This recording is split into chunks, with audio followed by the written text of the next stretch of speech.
నేను doctor Swapnapriya, consultant dermatologist, cosmetologist, trichologist from Care hospitals, Hitech city అండి. ఈరోజు మనము ఒక స్కిన్ టైప్ని బట్టి సోప్ ఎలా ఉండాలి, దాన్ని ఎలా సెలెక్ట్ చేసుకోవాలి, లేదు షాంపూస్ అందరూ కామన్గా సేమ్ ఒకటే వాడుకోవచ్చా అనే పాయింట్ గురించి మనం మాట్లాడుకుందాం. సోప్స్ పరంగా వస్తే ఫస్ట్ థింగ్ అండి, ఏ స్కిన్ టైప్ అయినా ఉండనివ్వండి. అంటే first example normal skin type, oily skin type, sensitive skin type, అలాంటివి ఎవరైనా సరే పీహెచ్ బ్యాలెన్స్డ్ ఉంటే సోప్ వల్ల వచ్చే సైడ్ ఎఫెక్ట్స్ కానీ ఇబ్బందులు కానీ చాలా తక్కువగా ఉంటాయి. అంటే it should be close to skin pH which is nothing but 5.5. That is very important, particularly dry skin పీపుల్కి అండ్ ఆల్సో సెన్సిటివ్ స్కిన్ ఉండే వాళ్ళకి ఈ రెండు కామన్గా దట్ మోస్ట్ ఇంపార్టెంట్ ఫ్యాక్టర్ చూసుకోవాలి.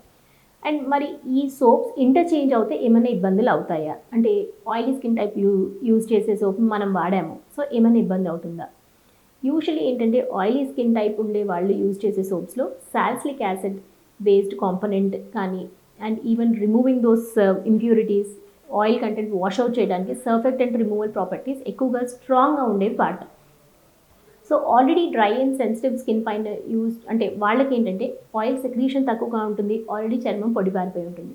సో మరి వీళ్ళకేమో ఆయిల్ తీసేయడానికి యూజ్ చేసే సోప్ని వీళ్ళు వాడినప్పుడు స్కిన్ వాళ్ళకు ఉండే ఆయిల్ కంటెంట్ ఉన్నది కూడా డిప్లీట్ అయిపోయి ఇంకా పొడిబారిపోయి, ఆ పొడిబారిపోయిన సివియారిటీ ఎక్కువైనప్పుడు ఇంకా నల్లగా అయినట్టు అనిపిస్తుంది. సో ఆ రీజన్ కోసం పర్టికులర్లీ ఈ శాండల్వుడ్ సోప్స్ కూడా, అంటే శాండల్వుడ్ బేస్డ్ సోప్స్లో కూడా వీ హ్యావ్ సీన్ అంటే పిగ్మెంటేషన్ ప్రాబ్లమ్స్ ఎక్కువగా ఉండడము, స్కిన్ ఎక్కువ డ్రై అవ్వడము, అలాంటి ప్రాబ్లమ్స్ ఎక్కువగా ఫేస్ చేస్తుంటారు. యూజువలీ సీజన్ చేంజ్ అయినప్పుడు మాత్రం ఈ శాండల్వుడ్ బేస్ యూజువలీ సమ్మర్, ఎందుకంటే ఆయిలీ అయిపోయి జిడ్డుగా చెమటలు ఎక్కువగా ఉన్నప్పుడు people feel comfortable. But even ఆ సీజన్లో కూడా I don't encourage much to use sandalwood base soaps అండి. And oily skin type soaps మాత్రం definitely dry and sensitive skin ఉండేవాళ్ళు వాడకండి. అండ్ బట్ ఈ ప్రాబ్లమ్స్ ఉండేవాళ్ళు యూజువల్ ఏంటంటే అలోవెరా బేస్డ్ సోప్స్ యూజ్ చేయడం is better. And perfumes, fragrances ఉండకపోవడం, sensitive skin ఉండే వాళ్ళకి అలాంటి యాడెడ్ కాంపోనెంట్స్ ఉండేవి తీసుకోకపోవడమే బెటర్గా ఉంటుంది. అండ్ చాలామంది ఏంటంటే బయోలాజికల్ అంటే హోమ్ మేడ్ సోప్స్ అని చాలా వాడుతూ ఉంటారు. బట్ ఖచ్చితంగా సెన్సిటివ్ స్కిన్ ఉండే వాళ్ళు ఏంటంటే స్మాలర్ ఏరియాస్ మీద, అంటే బిహైండ్ ద ఇయర్ కానీ ఒక చోట హ్యాండ్ మీద యూజ్ చేసుకొని ఇరిటేషన్, డ్రైనెస్ లేకపోతేనే they better use on the entire body areas use చేసుకోవడం బెటర్ అండి. అండ్ ఫేస్ వాషెస్ కూడా చాలామంది different types of face washes మారుస్తుంటారు. పింపుల్స్ కానీ, పిగ్మెంటేషన్ కోసం అని, లేదంటే పొల్యూషన్లో ఎక్కువ తిరుగుతున్నామని, స్క్రబ్ బేస్డ్ అని, చార్కోల్ బేస్డ్, కాఫీ బేస్డ్, ఇలాంటి మల్టిపుల్ ఆప్షన్స్ చాలామంది యూజ్ చేస్తుంటారు.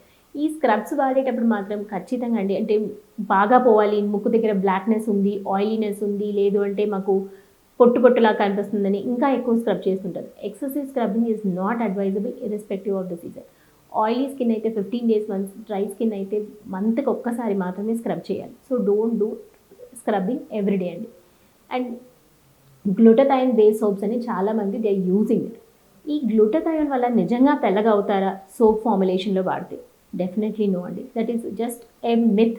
గ్లూటథైన్ లోషన్ ఫామ్ అంటే సోప్ ఫామ్లో వాడి తెల్లగవ్వడం అనేది పాసిబుల్ అవ్వదు. So don't spend so much money, efforts ఆ సోప్స్లో కానీ ఫేస్ వాషెస్లో కానీ అంత ఎక్కువగా స్పెండ్ చేయకపోవడమే బెటర్ అండి. అండ్ ఈ కేవలం సోప్ ద్వారానే మన స్కిన్ బాగా ఉంటుందా? లేదు. Soap is one component of మన స్కిన్ కేర్ అండి. దాంతోపాటు మీరు యూజ్ చేసే మాయిశ్చరైజర్స్ కానీ, సన్ స్క్రీన్స్ కానీ, క్రీమ్స్, అవన్నీ కూడా they should go in hand so that you have a proper skin care. చాలామంది ఏంటంటే ఒక సోప్ మార్చేస్తే అన్ని స్కిన్ ప్రాబ్లమ్స్ సాల్వ్ అయిపోతాయి అనుకుంటారు. ఏదో ఇన్ఫెక్షన్ వచ్చింది, లేదంటే ఒక సెగగడ్డ వచ్చింది, వెంటనే వెళ్ళి ఏదో ఒక సోప్ తీసేసుకుంటారు. Anti bacterial soaps, anti fungal soaps, లేదు అంటే ఈ మనం చాలామంది ఏంటంటే కోవిడ్ టైం నుంచి మనము యాంటీ బ్యాక్టీరియల్ బేస్డ్ ఇలాంటివన్నీ సోప్స్ ఎక్కువ కామన్గా వాడుతున్నాం. ఇవన్నీ రొటీన్గా definitely it is not needed అండి. ఎందుకంటే మన స్కిన్ పైన some amount of normal bacteria ఉంటుంది, ఉండాలి కూడా. అవన్నీ కూడా మనం తీసేస్తే then you are more proper more problems. So you should select. And anti fungal soaps అయితే వెరీ కామన్గా స్కిన్ ప్రాబ్లమ్ రాగానే షాప్కి వెళ్తారు, తెచ్చుకుంటారు, వాడేస్తారు. నో, ఎక్సెప్ట్ మీకు పర్టికులర్గా తామర లాంటి ప్రాబ్లమ్స్ ఉన్నాయి, సిబ్బము అలాంటి ప్రాబ్లమ్స్ ఉన్నాయి అంటే యాంటీ ఫంగల్ సోప్స్ కావాలి. లేదంటే రొటీన్ స్కిన్ కేర్లో మనకి యాంటీ బ్యాక్టీరియల్ కానీ యాంటీ ఫంగల్ బేస్డ్ సోప్స్ అవసరం లేదు. అదే షాంపూస్ పరంగా వచ్చేస్తే షాంపూస్లో యూజువల్లీ మెయిన్గా పర్టికులర్లీ డాండ్రఫ్, ఫ్రిజీ హెయిర్, ఈ 2 ప్రాబ్లమ్స్కి పర్టికులర్లీ పేషెంట్స్కి స్పెసిఫిక్ టైప్ ఆఫ్ షాంపూస్ కావాలి. ఈ యాంటీ డాండ్రఫ్లో కూడా యూజ్ చేసినప్పుడు అండి షాంపూస్ హెయిర్ లెంత్కి మీరు యాంటీ డాండ్రఫ్ షాంపూని వాడక్కర్లేదు. Use it only for the scalp. Leave it for some time, అంటే ఆ షాంపూ యాక్ట్ అవ్వడానికి ఒక 10 minutes వదిలితే it will give a proper anti dandruff effect. And ఈ యాంటీ డాండ్రఫ్ షాంపూస్ వాడినప్పుడు మెయిన్ కంప్లైంట్ హెయిర్ డ్రైనెస్ అవుతుందండి. So you have to combine the shampoo usage with a conditioner.